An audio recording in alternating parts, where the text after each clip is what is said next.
The killer is... Start investigating? No! Because first, I'm going to show you the case files window, which I should have showed you like the very first case. But I thought better late than never, I should show you what this has in it. It has 3 menus. It has the evidence menu where you can look at all your evidence. And if you click the little hint button down there, Lucy and the prof will kind of talk about how this evidence may be important. Okay, and maybe I wanted to listen to this song a little bit more. You got me. But anyways, there's the statements menu where you can see all the statements of the witnesses. And you can get hints about these statements as well.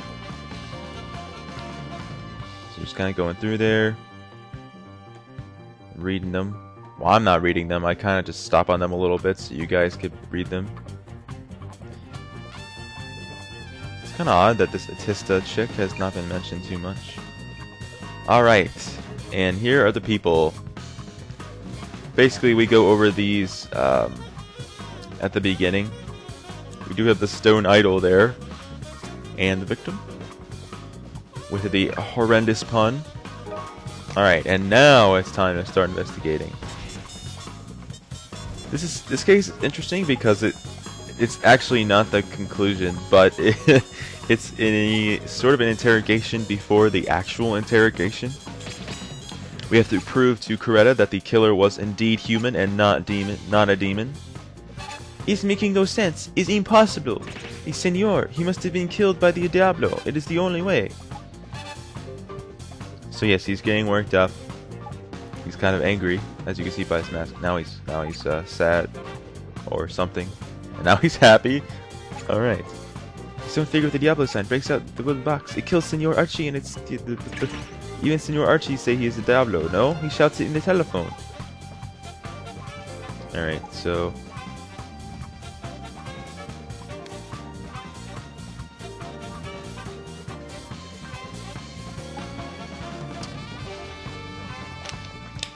Okay, so he had screamed for help, but something would have been amiss.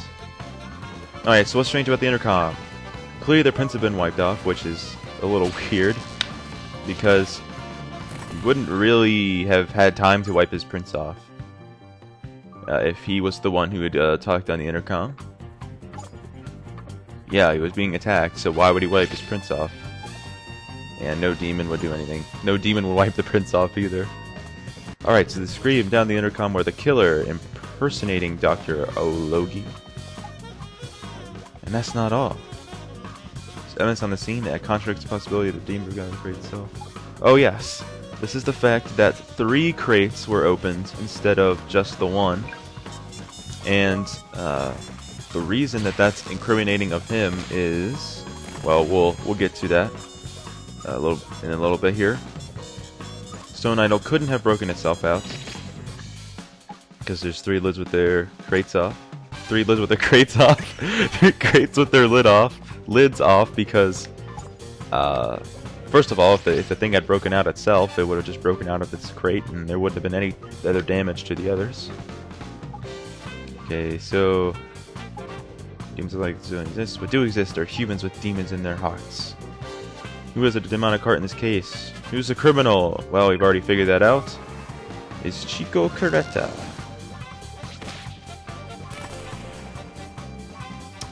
Yes. Ologi's killer were you, Mr. Coretta. Muchacha, it's hurt me very much you say this. If it's true and someone is taking the stone figure, why you think it's me? You have something evidence that I am killer?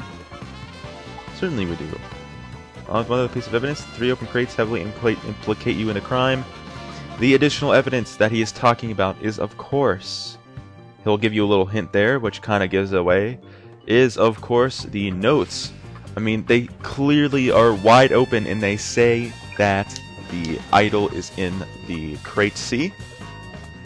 If the killer could have read that, then they could have already known where the idol was located. So there's that. Yep, killer can't read. And the only person who can't read here is Mr. Coretta. Yes, so he was none the wiser as to the location of the idol.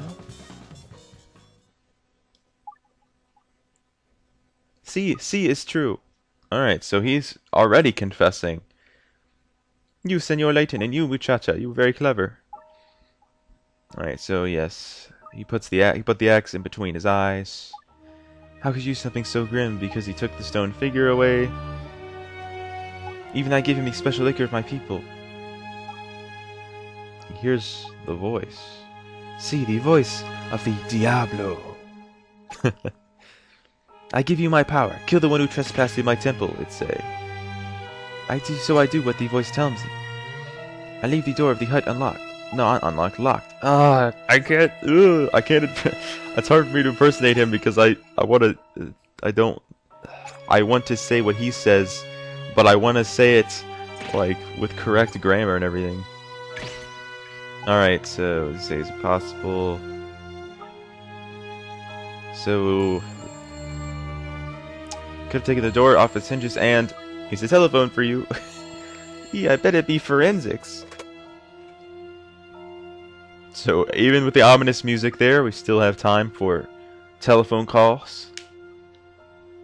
Alright, so forensics has looked at the hut door, but apparently there's no way the hinges could have been tampered with because they had adhesive on.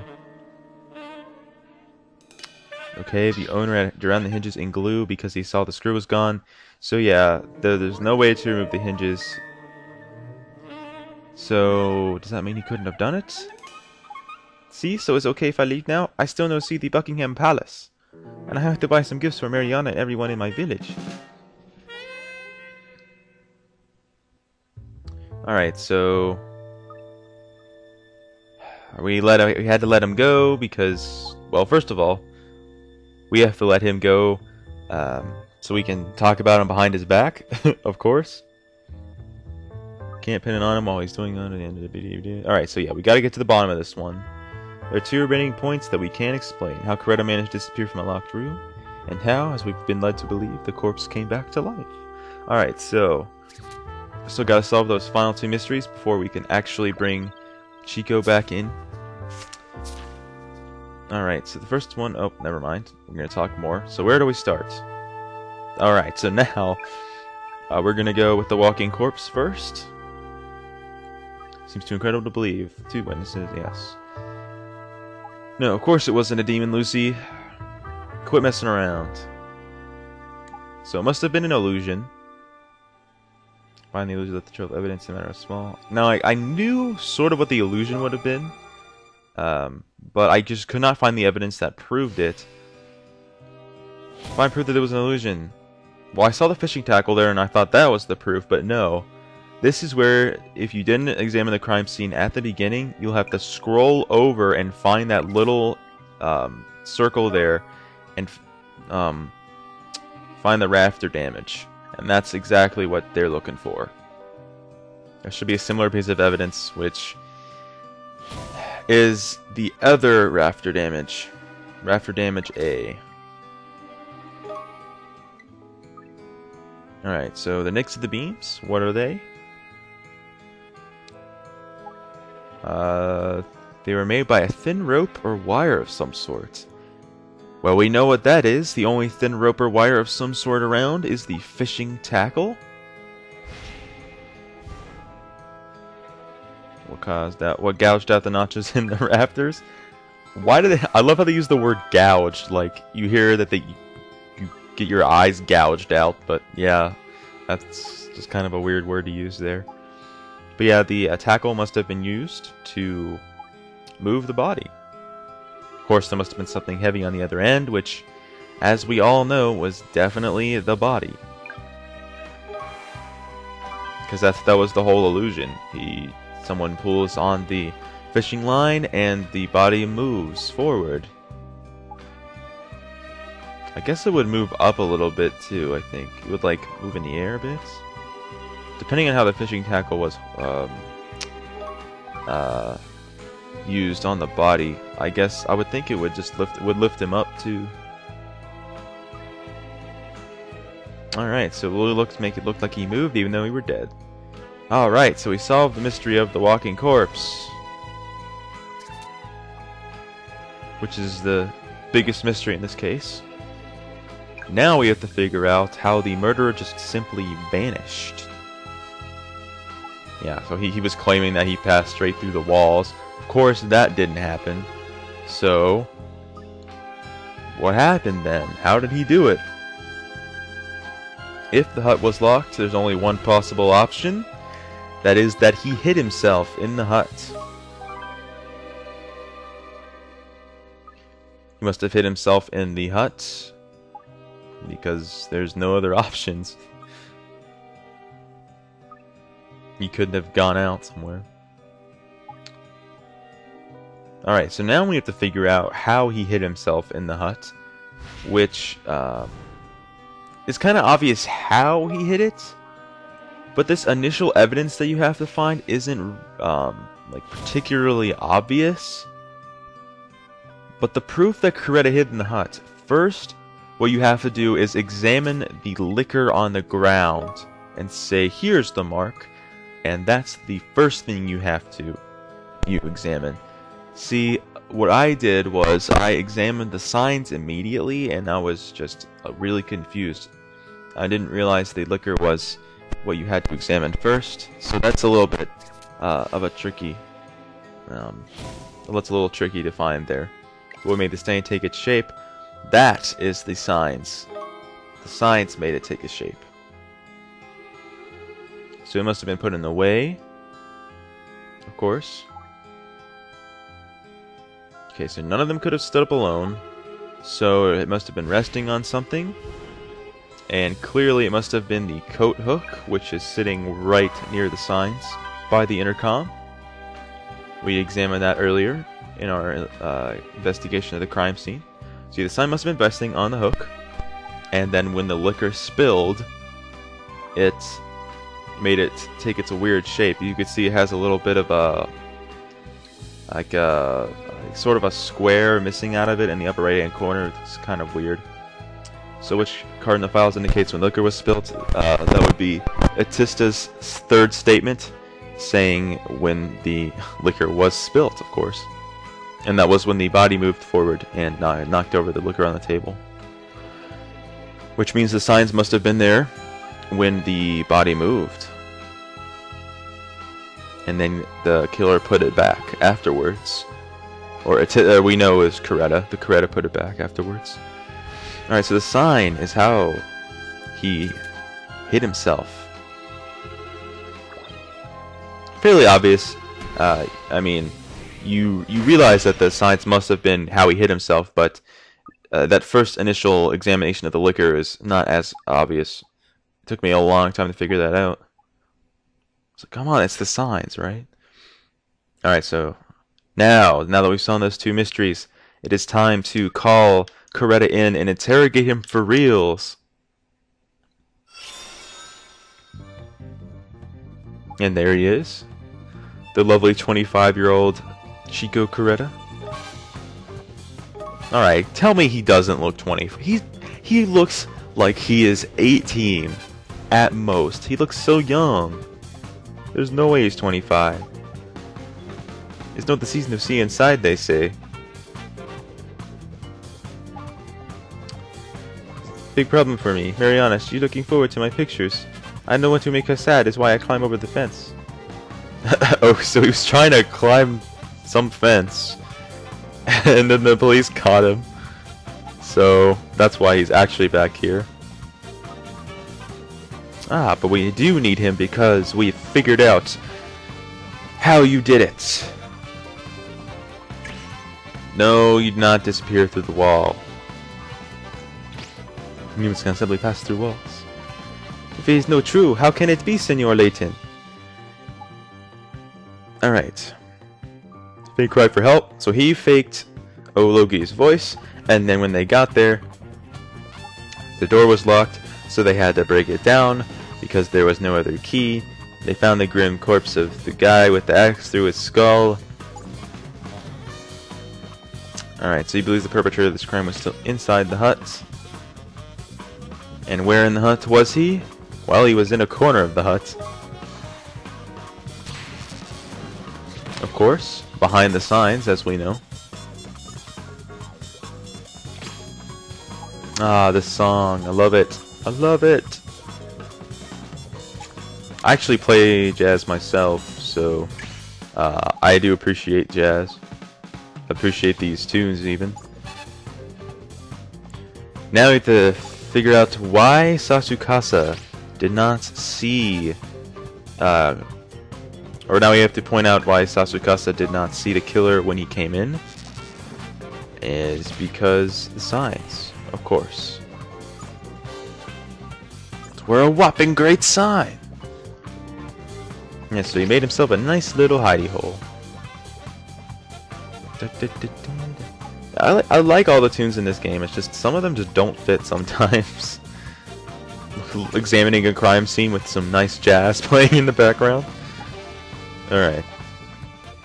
Alright, you were definitely hiding the hut when they came in. Pick the statement and evidence that prove Coretta hid behind the sign. So the proof is in the liquor, as they say.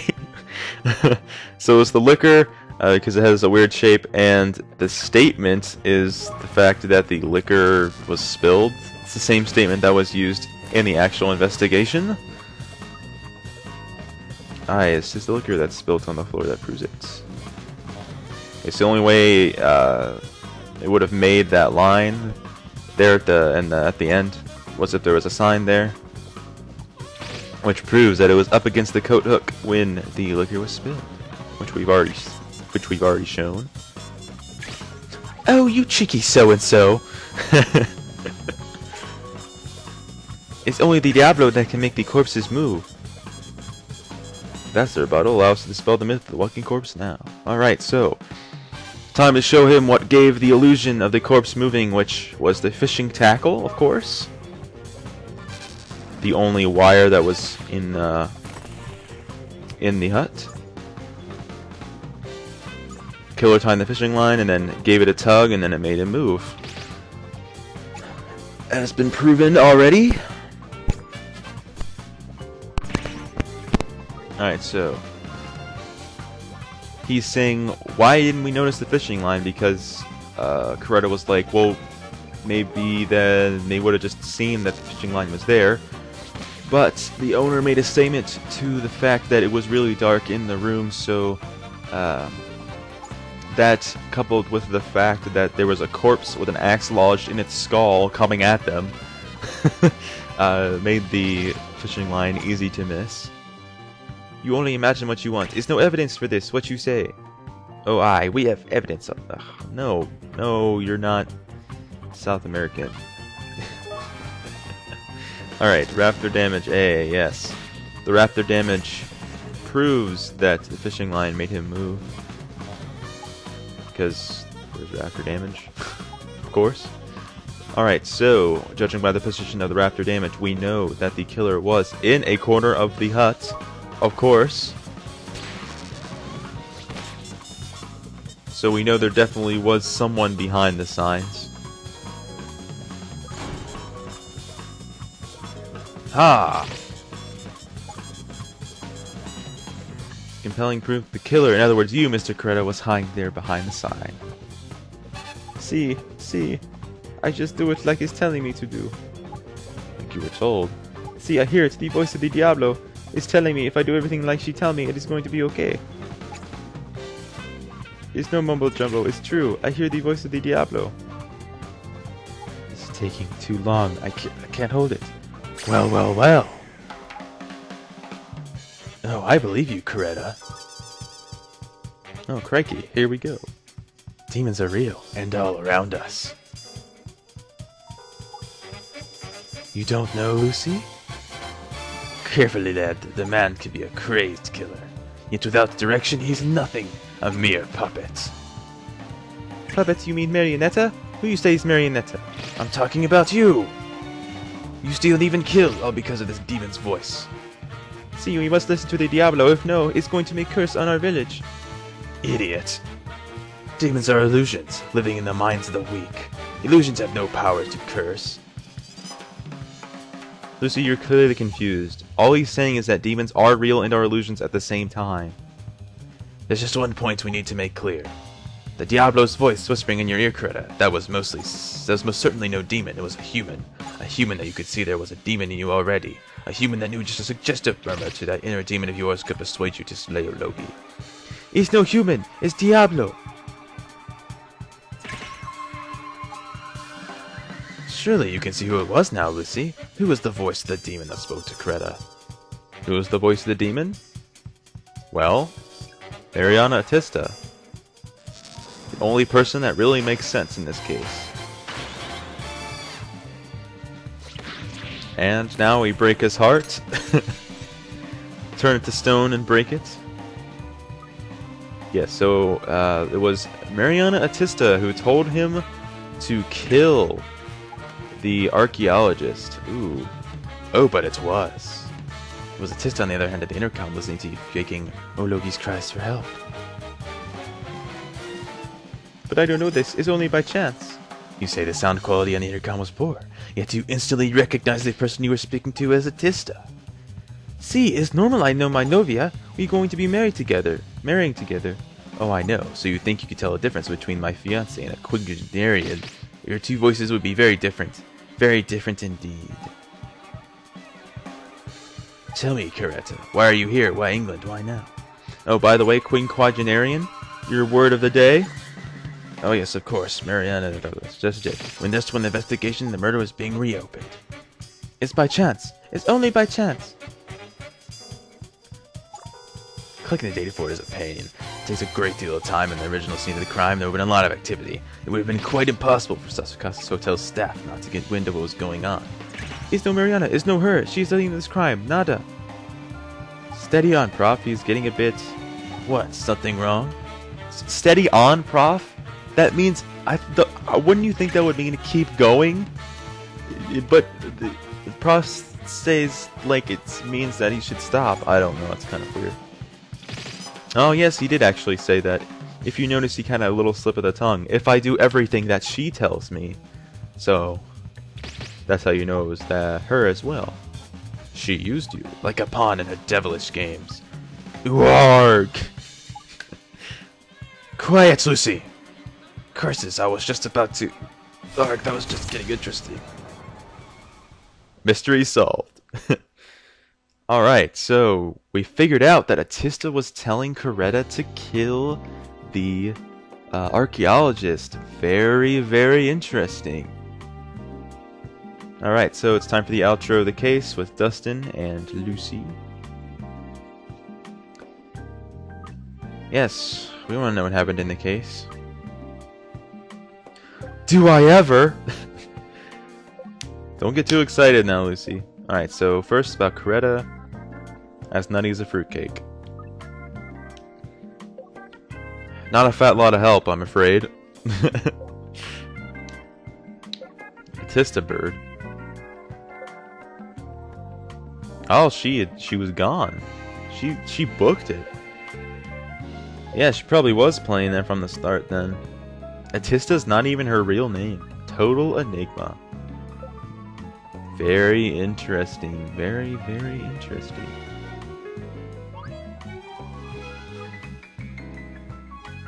Coretta's only been learning English for 6 months. Very interesting as well. Stone idol? Yeah, Atista must have taken it. Of course. It's buttoned up, but it's not fixed. So... another mystery has awoken. Atista has booked it for somewhere else. And, stupid microphone. Anyways, Atista has booked it for somewhere else, and we don't even know her real name. But we'll be getting into that a couple cases from now. But this is it for Case 4, guys. In the next episode, we'll tackle File/Case number 5, the DJ Swan Song. This has been ISmileyzI. Please leave a like if you enjoyed, and have a wonderful day, guys. See you later.